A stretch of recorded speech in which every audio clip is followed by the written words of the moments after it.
Room 214, the man who never checked out. Have you ever felt it?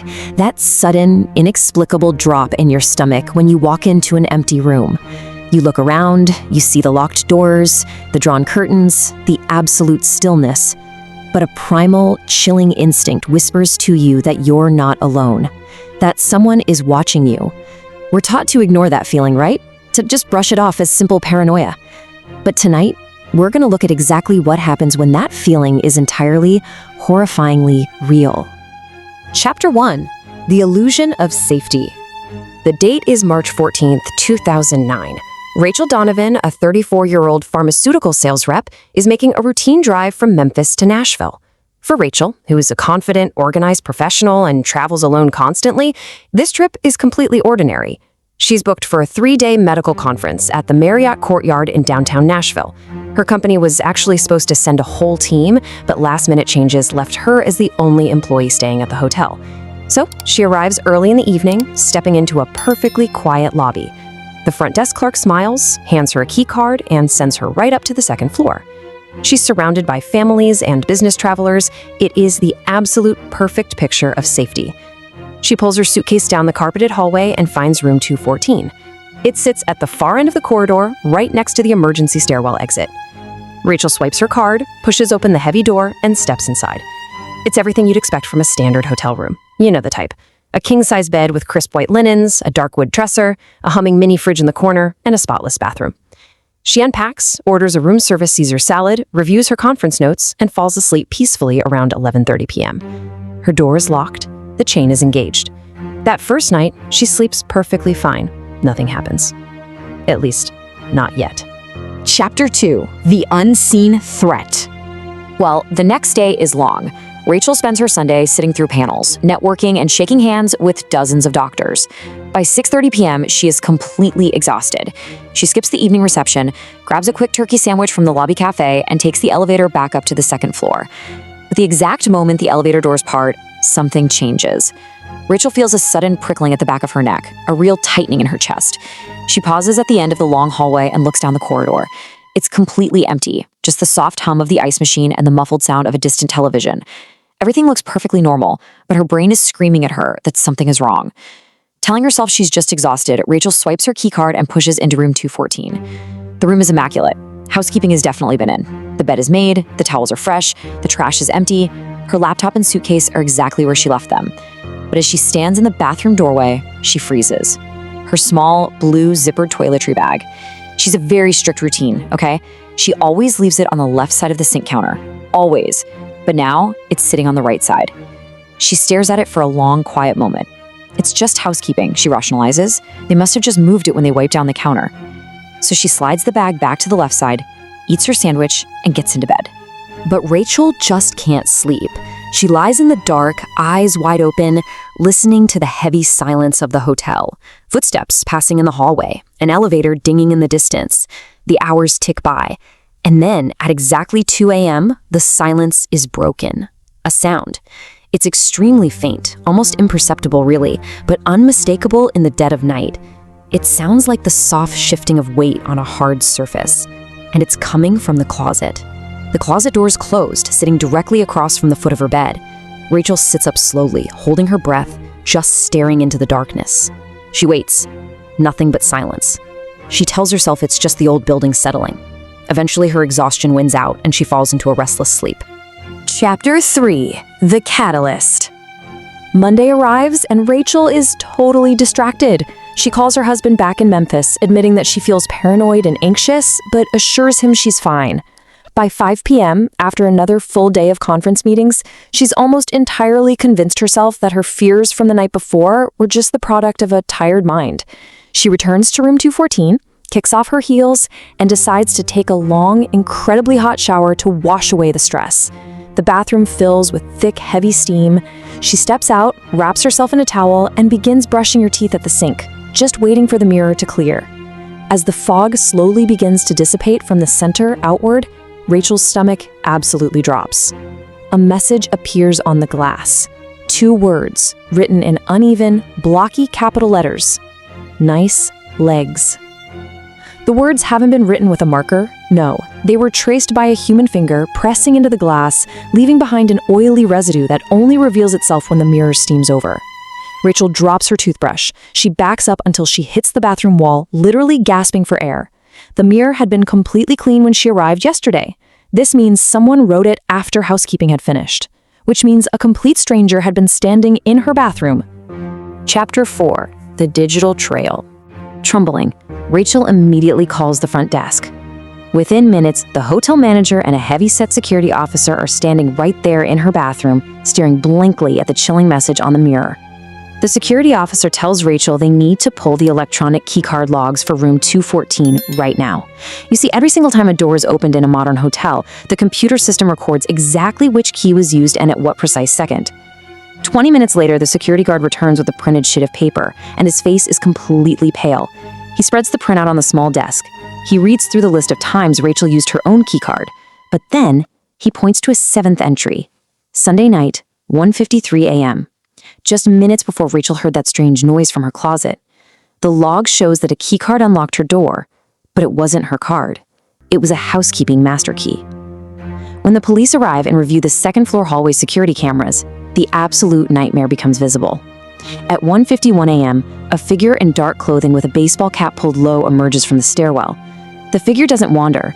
They walk with terrifying purpose directly to room 214, pause for exactly 4 seconds, swipe the master key, and walk right in. 11. The police watch the time code on the security footage tick by. 1 minute, 5 minutes, 10 minutes.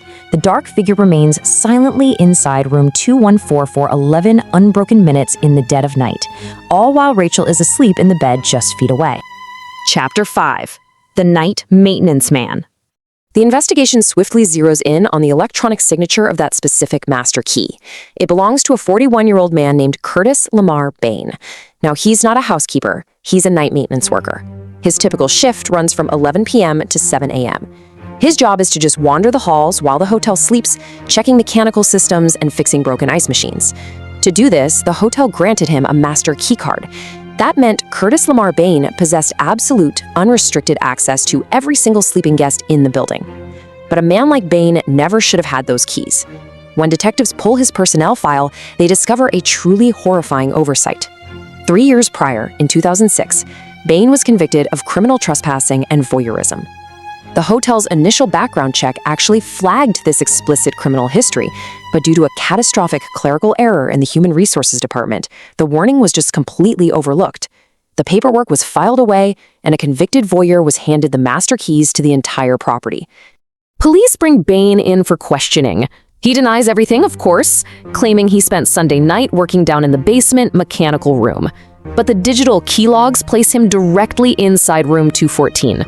Detectives immediately execute a search warrant on Bain's employee locker in the basement break room. Hidden away in the back, they uncover a digital camera. When they power it on and scroll through the gallery, they find dozens of photographs taken in low-light, night vision settings. They are pictures of women, sleeping in their hotel beds, completely unaware that a man is standing right over them in the dark. As the detectives keep scrolling, the true scale of the horror really sets in. Rachel was not alone. Over the course of his 8 months of employment, Curtis Bain had crept into the rooms of 14 other women. 14 women who checked in, locked their doors, slept through the entire night, and checked out, never once knowing that a predator had been standing in the corner of their room, just watching them breathe. Chapter 6: Trusting Your Instincts. Curtis Lamar Bain is arrested and later convicted on 14 counts of voyeurism and 1 count of stalking for his escalating behavior with Rachel Donovan. He is sentenced to 11 years in a Tennessee state prison.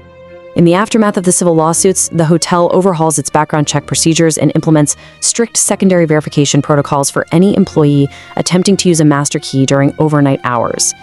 But for Rachel, the legal resolution doesn't erase the trauma of those 11 minutes in the dark. At Bain's sentencing, Rachel delivers a powerful victim impact statement. She stands before the court and says, the most terrifying part wasn't just that a stranger was in her room. No. The worst part was that she felt it. She felt the energy in the hallway. She saw the moved toiletry bag. She heard the faint shifting weight in the closet. And she talked herself out of it. She dismissed her own biological threat detection system as simple anxiety. She looks at the courtroom and pleads with them. Trust that feeling. Trust it every single time. Don't do what I did. We go through life assuming that a locked door means we're safe. We trust the systems, the background checks, the key cards. But the next time you check into a hotel room, slide the deadbolt and turn out the lights. Ask yourself, who else has the key to your door while you sleep? Like and subscribe for more horror stories.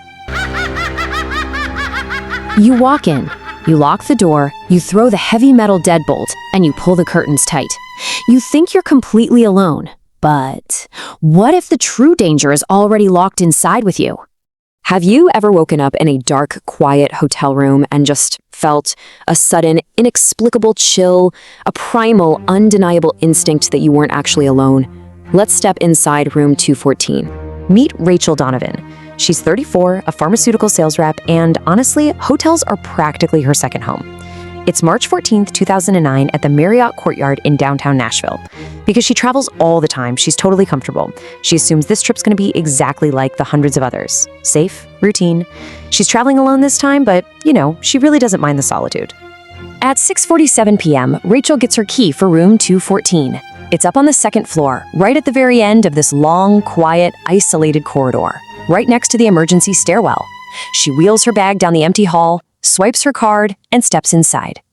It's your perfectly standard hotel room. Crisp white linens, a humming mini fridge, and that reassuring heavy click of the door shutting behind her.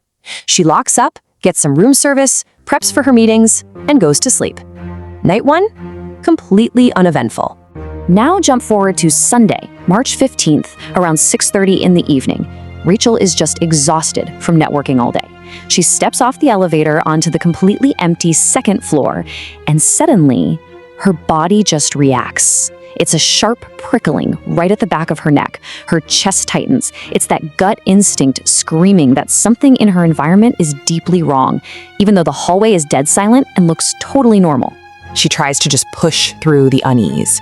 She swipes her card, walks into room 214, and everything looks fine. Until she steps into the bathroom. Her blue travel toiletry bag, the one she strictly always leaves on the left side of the sink out of sheer habit, has been moved to the right side. She just stares at it. But you know how we are. Our brains just desperately want to feel safe, so she rationally dismisses it. She thinks, okay, it's just housekeeping. They probably moved it when they wiped down the counter. And that little rationalization gets her through the rest of the evening. But then, deep in the middle of the night, she finds herself lying wide awake in the pitch dark. It's 2 a.m. And suddenly, she hears a faint, unmistakable sound. It's coming from directly across the foot of her bed, from inside the closed closet. It's the soft, creeping sound of shifting weight on a hard surface. Rachel sits bolt upright. She's holding her breath, just staring intensely into the darkness at that closet door. Total silence. In a desperate bid to protect herself from outright terror, she forces herself to believe it's nothing. It's just an old building settling. It's just the AC kicking on. She logic hacks her own survival instinct, and somehow, eventually, she drifts back into a really restless sleep. Fast forward to the next day, Monday, 5 p.m. Rachel has spent the entire day totally distracted by this creeping paranoia. She even calls her husband, admitting she feels weirdly unsafe, but she turns down his offer to drive up. She decides she just needs to literally wash away this anxiety. So she turns on the shower, cranked up high, filling the bathroom with thick, hot steam. She steps out of the shower and stands in front of the sink. The mirror is completely fogged over, but as the steam slowly begins to clear, Rachel sees something that makes her stomach absolutely drop. The condensation is forming this unnatural pattern. You see, the natural oils from human skin actually repel water vapor. And right there, perfectly outlined in the fading steam, is the thick, oily residue of a human finger. The horror is just paralyzing.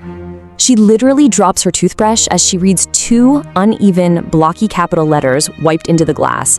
Nice legs. She knows for a fact housekeeping cleaned that mirror the day before, which means someone wrote this after she checked in, after the room was locked and supposedly secure. A complete stranger had been inside her room. Rachel stumbles backward, gasping, and makes a frantic, shaking phone call down to the front desk. Someone has been in my room. Security officer Gary Whitfield is dispatched immediately, and when he sees that mirror, he skips the standard questions and goes straight for the digital footprints. He immediately pulls the electronic door key logs for room 214.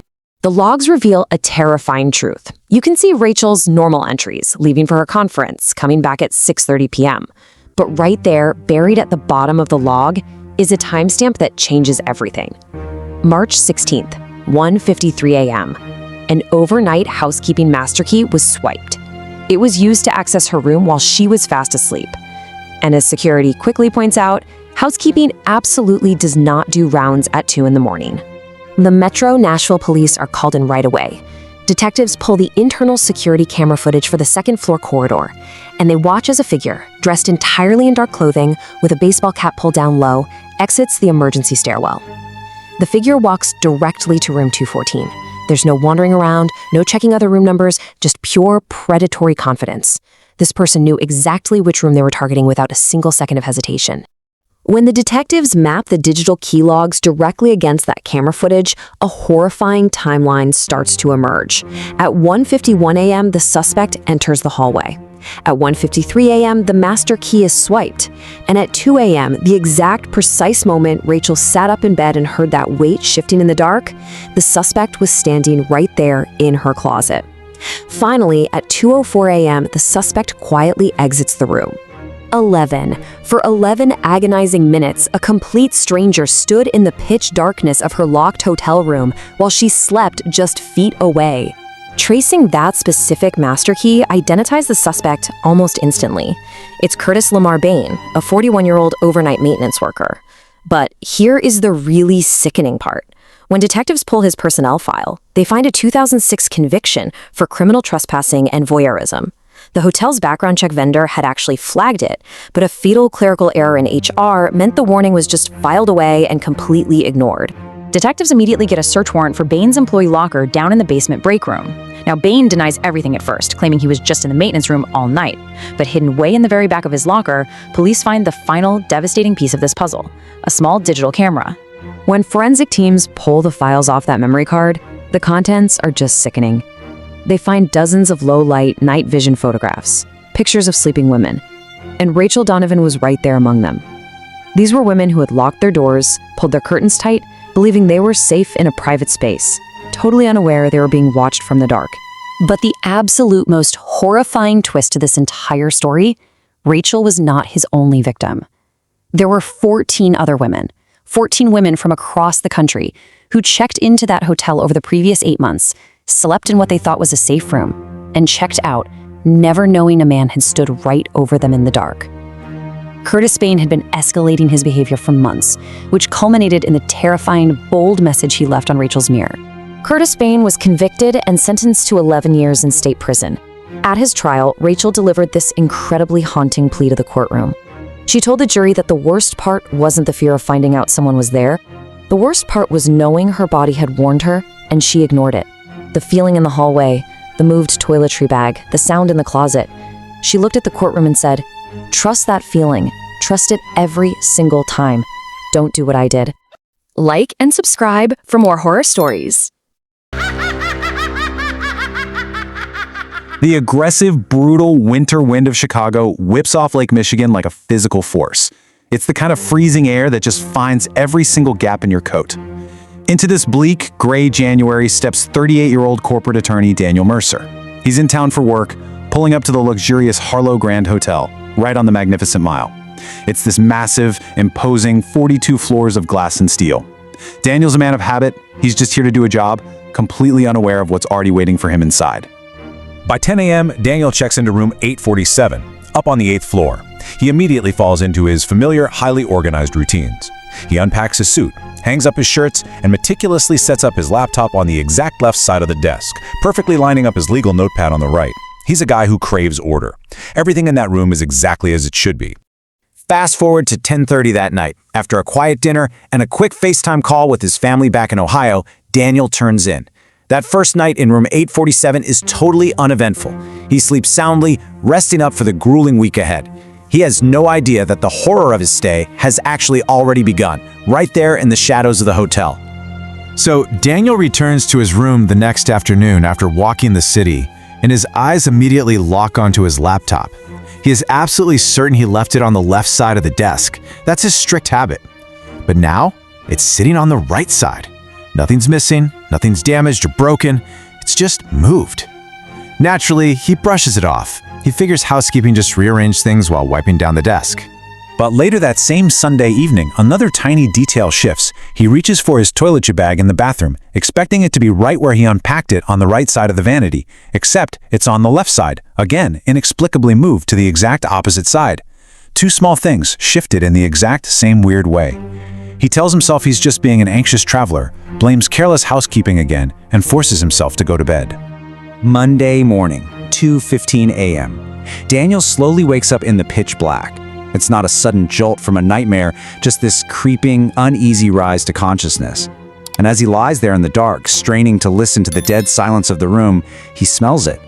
It's faint, but in this sealed, climate-controlled hotel room, there's no mistaking it.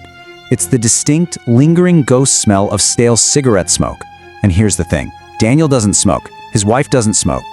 He immediately throws off the covers, flicks on the bedside lamp, and starts searching. He checks the heavy deadbolt. He checks the security bar. Both are securely locked from the inside. He sweeps the bathroom, throws open the empty closets. There is absolutely nothing, and no one to be found. Completely unnerved and unable to explain that lingering smoke, he uneasily gets back into bed. He doesn't fall asleep again until 5 a.m. Now it's Tuesday evening. Daniel finally gets back to room 847 after an exhausting 11-hour day of legal meetings. He sits down on the edge of the bed just to drink some water, and his eyes suddenly lock onto the closet door. Daniel has this obsessive habit. He always leaves his hotel closet doors slid completely open to the left. He hates closed closet doors, but right now, that door is slid completely, tightly shut. Heart pounding, Daniel slides the closet door open. Nothing is missing. But right there, resting perfectly on the carpeted floor just to the right of his dress shoes, is a single, unlit cigarette butt.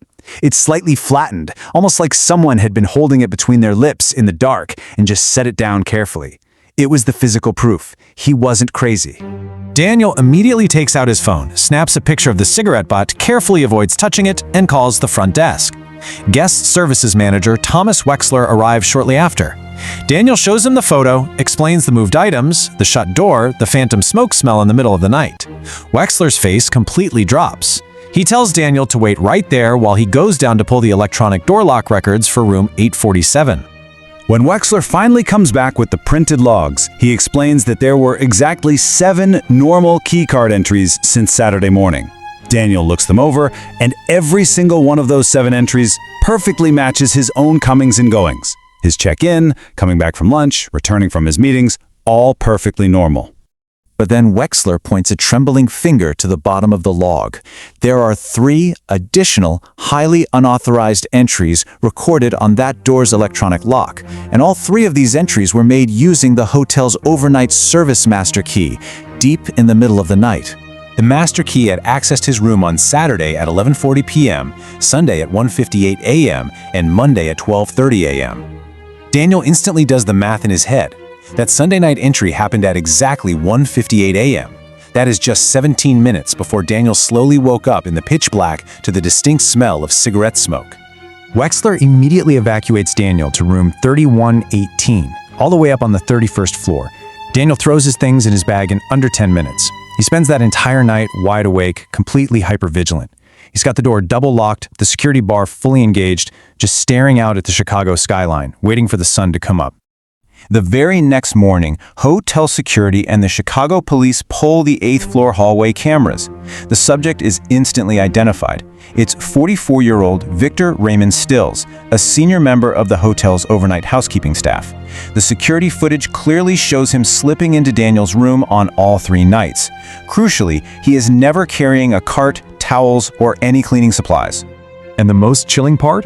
On the surveillance video from Sunday night at 1:58 a.m., the red Do Not Disturb light is clearly glowing right there on Daniel's door panel. Stills completely ignored it. He crept inside anyway, while Daniel was fast asleep in the bed just a few feet away. Chicago police immediately bring Stills in for questioning and execute a search warrant on his employee locker down in the basement of the hotel. What they find inside completely shatters any remaining illusion of safety. Tucked away in the back is a meticulous, handwritten notebook. It's literally a catalog of his nighttime intrusions. Inside that notebook, investigators find this exact entry for room 847. It reads, 847, male, alone, business traveler, sleeps on right side, snores slightly, doesn't move much. Laptop on desk. These aren't just notes. They are the flat, predatory observations of a man who is standing silently over Daniel's bed in the pitch black, just watching him sleep.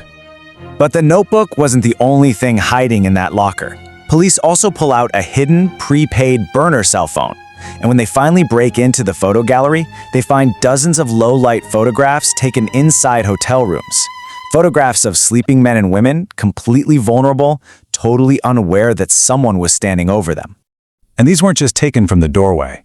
As investigators scrolled through the terrible gallery, the images actually showed Still's own hand reaching out through the darkness, hovering mere inches away from the sleeping victims' faces and bodies. He was literally testing his proximity, seeing exactly how uncomfortably close he could get without waking them up.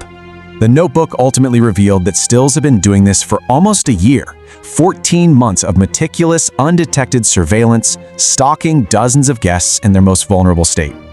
Thankfully, Stills was charged, convicted, and handed an 18-year sentence in the Illinois Department of Corrections for his sprawling, predatory catalog of nighttime invasions. Daniel Mercer returned home to his family in Columbus, Ohio, but he was forever changed by what happened in room 847. He still has to travel for work, but the illusion of safety is completely gone. He now thoroughly, obsessively inspects every single room, and he carries a portable 120 decibel wedge alarm that he violently shoves under the door of every hotel room he sleeps in. Because for Daniel, the true horror of this entire ordeal didn't actually come from finding the cigarette butt or even seeing the key logs. It came later.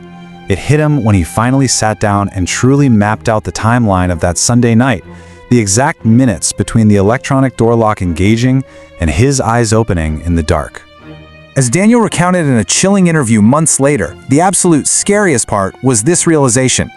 Realizing that I had actually woken up while he was still there, that I had been lying in that dark room, breathing in the smoke he had just left behind, and he was probably still in the building, maybe still on my floor, and I had absolutely no idea.